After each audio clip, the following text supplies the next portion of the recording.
Wondering how to use green screen on CapCut? In this short tutorial, I'll guide you through the steps of removing a green screen in your CapCut projects. Whether you're new to editing with CapCut or not, this video will help you. Be sure to watch until the end to avoid any mistakes in the process. Let's get started. Open the CapCut app and access your existing project or create a new one. Make sure you have both your background footage and the green screen footage saved in your files. The background footage will be necessary as a replacement for the green screen. Import the background footage and tap on Overlay to add the video you want to remove the green screen from. Adjust the size of the imported video to fit the scene by zooming in or out using two fingers. Swipe through the toolbar at the bottom until you find the Cut Out option and tap on it. Select Chroma Key since we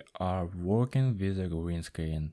Choose the green color you want to remove. Adjust the intensity slider to gradually remove the green background. If there are any color leaks, use the shadow option to fix them. Preview the video to see the green screen successfully removed. Tap on the export button at the top right corner of the screen and save the video to your gallery. Thanks you for watching and have a great day.